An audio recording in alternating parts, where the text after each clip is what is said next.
Hi, at the start of Make It Month 5 we discussed how you can make your own settings from bezel wire, but you can also purchase fancy bezels, or they normally get called gallery strip or gallery wire, like this little pronged one, and you can get quite a large selection of gallery wire in this country, so similar to this one, or decorative bold wire. But like we discussed with some of these gallery wires, they very much are decorative. They aren't so good for being able to actually rub over the stones and technically hold on to things. They're there as a decorative element.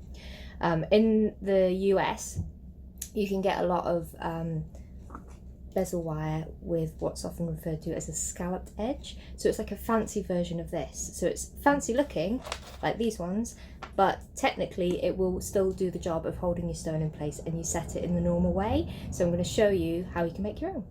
So here I've got a piece of 5mm tall bezel strips, standard bezel strips, so it's 0.3mm thick, or you can buy thin, fine silver sheet in whatever height that you want, if you'd rather, or if you want a deeper bezel, but I'm going to go for the 5mm. And then I'm going to go for my very, very technically brilliant and expensive children's cutting shears, so fancy paper cutters. And as you can see, they come in a range of designs. So this is a little zigzag one, little curves, or what would traditionally be called scalloped edge. I've got fancy ones, all sorts, and I think a pack of 6 cost me something ridiculous like £1.50 online, or you can pick these up in most craft supply shops. I would imagine the better, more expensive, the better quality. But even though these ones are super cheap and feel quite flimsy, they're still sharp enough to cut the bezel strip, because this is so thin and soft. So what I've done is I've drawn a guideline down the middle with a Sharpie, more or less the middle. I'm going to take my scissors, I'm going to open them fully, and I'm going to line that Sharpie line up with the very back of the jaw of the scissors, and then I'm just going to cut along that line. Move over a little bit. There we go.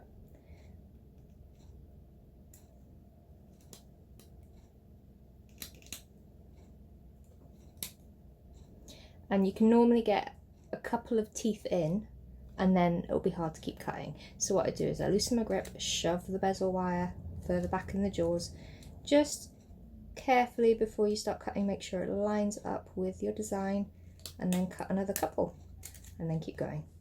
So I'll do one from this angle so you can see a bit better.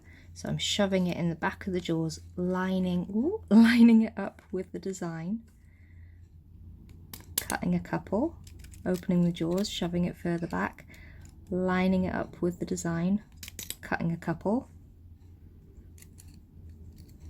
line it up, cut a couple, and you can keep going until you've got the amount that you want.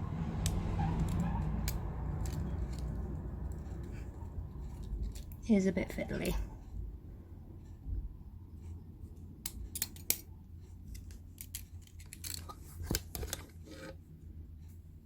There we go.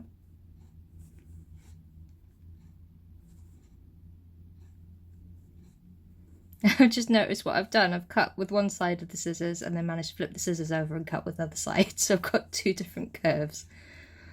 It's the first time I've used these ones. After you finish cutting, it tends to be a bit bent out of shape, a bit wobbly. So I could either straighten it with my fingers to begin with, and then use my rawhide mallet, or it's quite nice to use a pair of flat pliers. So these are my parallel pliers, and I like these because they've got a hole all the way through the back of them. So that means that I can just squish a little bit, insert a bit more, squish a little bit, insert a bit more, and keep going, and it will flatten them out nice and uniformly. But you could do this with your snipe nose pliers or any flat pliers that you have. You just need to do it sideways rather than threading it all the way through the jaws.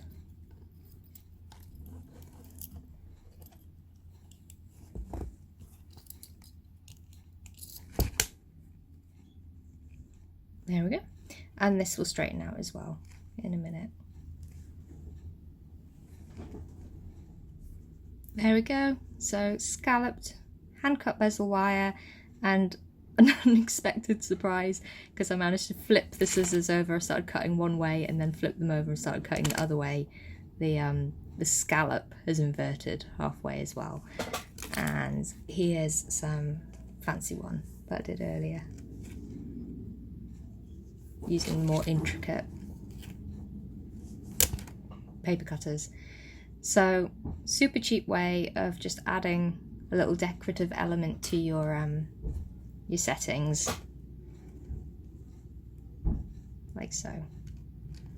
So I'm going to make a little something with this and I'll show you what it turns into in a second. Hi, so I have my piece of fancy bezel that I cut out in the previous video with the children's paper cutting shears, and I'm going to form it around this little cabochon. So before I start doing that, one of the things that you might have noticed in the previous video but I forgot to tell you was that I have something white on my bench peg. So this is a bit of double-sided sticky tape, because if I stick a bit of double-sided sticky tape onto a nice flat surface, the stone will sit there a bit more secure than if I just pop it on a table, which means I can put a bit more force on it when I'm wrapping my bezel nice and snugly. It's just going to make it a lot easier to wrap this nice and snug rather than, let's say, if this stone was moving around on the table. So I've tried one side already, but I'm now going to form this side and see which one I prefer the look of. Nice and snug. I've marked where it overlaps with a Sharpie, but I'm actually going to make it a fraction smaller so that I can keep my nice repeat pattern, and then that way as well I can show you how you can stretch a bezel if it's a little bit too small. So I'm just going to cut it with my shears like that, and now it's all about getting this join nice and tight and straight together, same as if it was its own little ring band ready for soldering. So, flatten out with some snipe nose pliers and get that join nice and tight by pushing it above and below so it sits nice and snug, and that's ready for soldering now. If you've made a bezel and it's a little bit snug for your stone, there's a couple of different ways you can go about stretching it and making it a bit bigger. Now, normally if they're quite small stones, it's not going to fit on your ring mandrel, unfortunately, to be able to hammer it on here. So instead, you can get a doming punch, or it could be, you know, a pen or a pencil or something, as long as it's quite a hard surface, something that fits through your bezel. Put your bezel on a hard surface like a steel block and roll. And it's a bit like rolling pastry, so although it's quite gradual, you will be thinning it out slightly and therefore it will be stretching slightly. So you just keep going until you can take it off, check it and see that it fits nice. There's specific tools you can buy as well, so I'm going to run you through those in this little second. You can also buy bezel mandrels, so specifically for shaping and enlarging bezel. So this is a nice round one. You'd pop it on there. It's exactly the same as a ring mandrel. So you'd put it on there, get your rawhide mallet and hit it. And again, you're just doing this either to achieve a nice shape, or you keep hitting it to stretch it. And bezel mandrels come in all different shapes and sizes. So that was a round one. Here's a shorter set. This is a little oval one. There's square, rectangular, teardrop, anything, any shape. But it's just to remember they're not always going to be the exact shape of your stone, but they're a good way, like I say, of stretching it slightly or getting a rough shape, so at least you've got a nice smooth curve or corner before doing your final fit over your stone.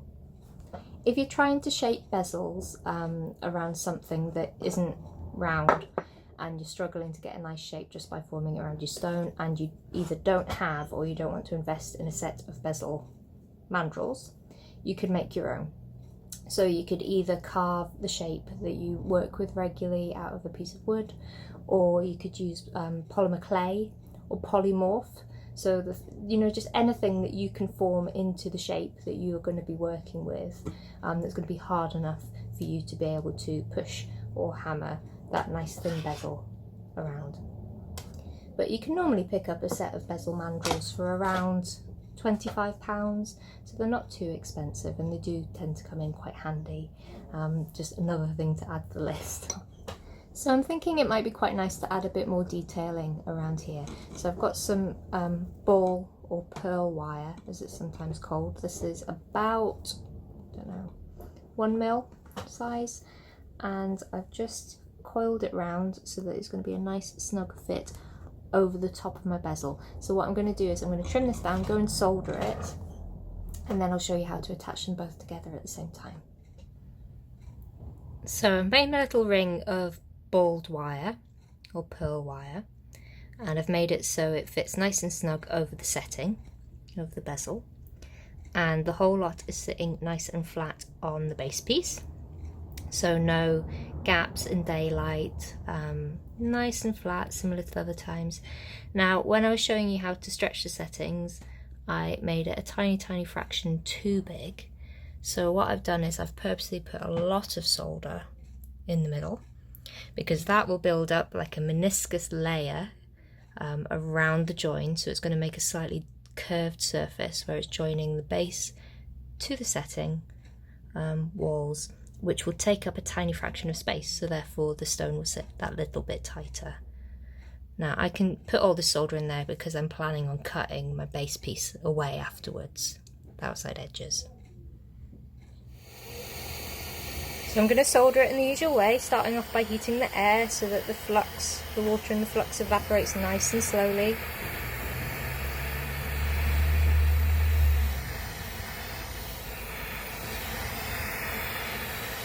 And then in a minute I'm going to focus all the heat on my base, missing my setting, missing that little wall. Because remember, all elements I'm soldering together need to be the same temperature, but that does not mean heating them the same amount. So if something's really small and thin, or higher up, it's going to heat up a lot quicker than something that's big and chunky or lower down. So now I'm angling the torch so that I can heat my base while missing the walls of my setting.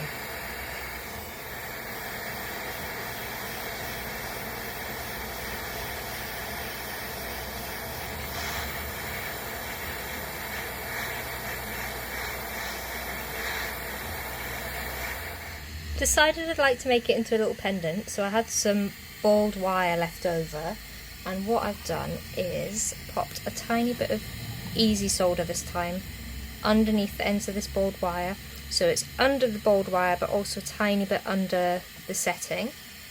And what I need to do is I need to get the base of this setting up to temperature without overheating that. So I don't need to worry about the top bit, but I do need to get a lot of heat through this base. So what I'm going to do is take my torch and I'm going to go in an angle so that I'm heating the base of my setting but completely trying to miss that little bit of wire. And then same on the other side.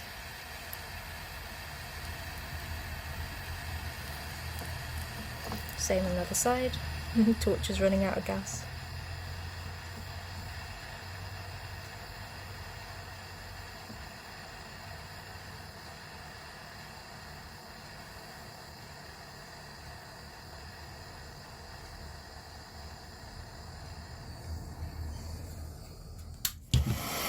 So my little torch has run out of gas. It would be easier to do it with a small flame, but because it's run out of gas, I'm going to do it with the big torch just to show you that it is possible to have torch control. So again, I'm aiming to get heat through the base of my setting, the side of it, while missing the bezel wall and missing that little bit of wire.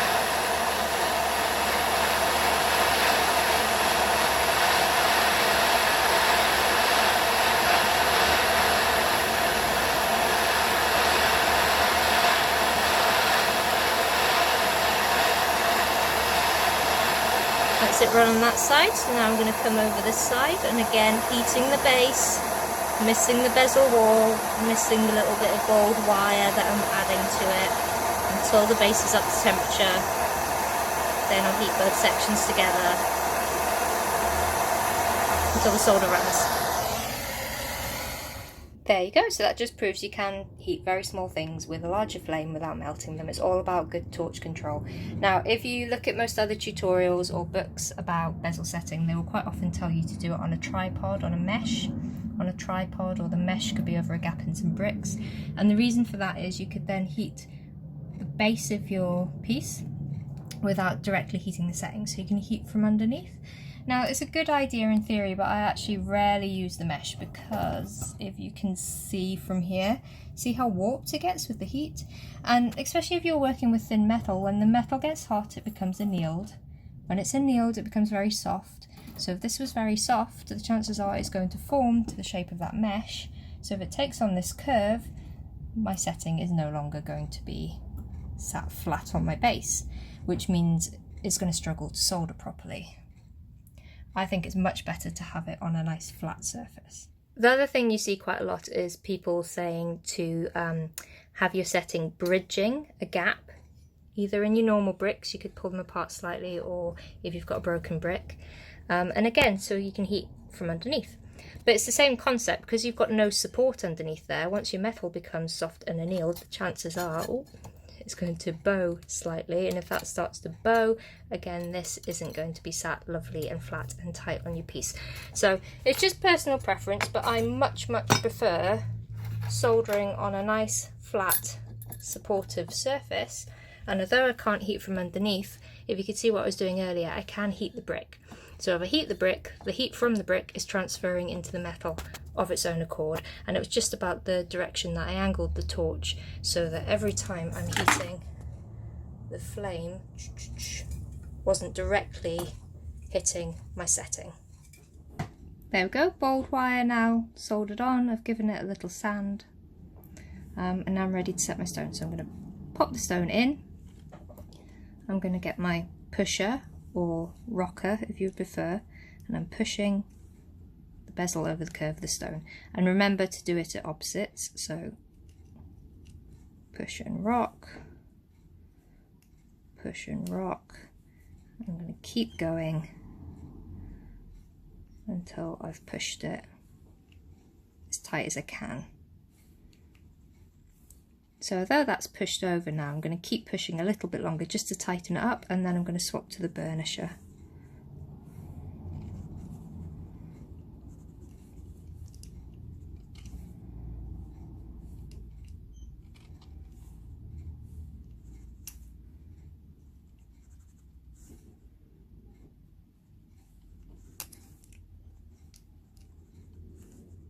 There you go, push that as far as it goes. So now I'm going to swap to my burnisher, and I'm just going to smooth and harden it off by rubbing the burnisher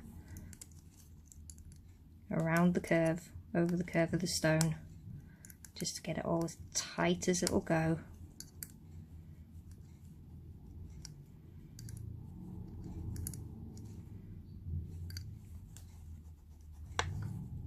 Every now and again I'm going to check the stone isn't wobbling, it's going in nice and tight.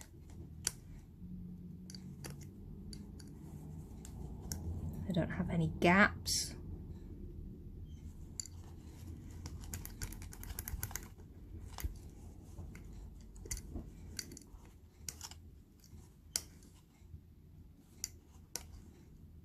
It's coming along nice.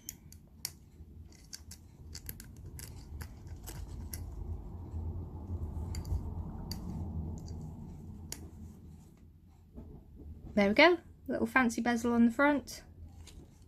Little heart on the back. So I think what I'm going to do is I'm going to darken the silver with some liver of sulphur so they look similar to the earrings that I made the other day. So I've put a few drops of liver of sulphur into some hot water. I've opened the door so I've got some ventilation because it's a bit stinky, you don't want to be breathing the fumes in. And ooh, you can see it's starting to darken. So I'm going to leave it in there a little bit longer. Now next month, one of the things that we're going to be looking at is lots and lots of different ways to colour metal. So we'll be going over how to use liver of sulphur properly next month.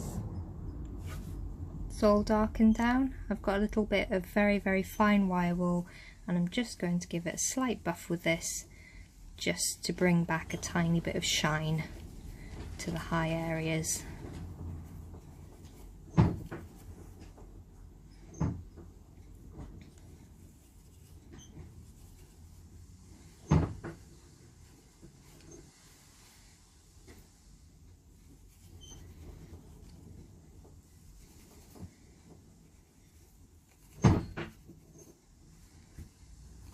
There we go, all done.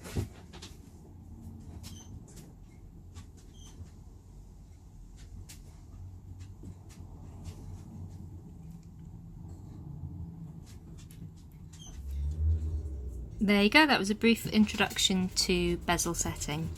So whether you use little pre-made cups and set them, like with these rings, or with this pair of earrings. So these earrings are the ones that I made a couple of years ago. There's a video pinned in my Instagram profile called Earring Toot, if you want to see how to make these ones. To how to make your own settings from scratch, how to set corners, how to make fancy bezels or cutaway areas at the back, and it's completely up to you how sort of simple or decorative you go with it. And coincidentally, if you just heard the doorbell ringing, it was this book arriving. Money, Power, Sexual Politics and Jewellery. That's going to be my bedtime reading for the next few weeks. Anyway, let me know how you get on. I hope you enjoyed this month's tutorials, and next month we're going to be looking at different ways to colour metal and texture metal, some more advanced ways. Bye for now.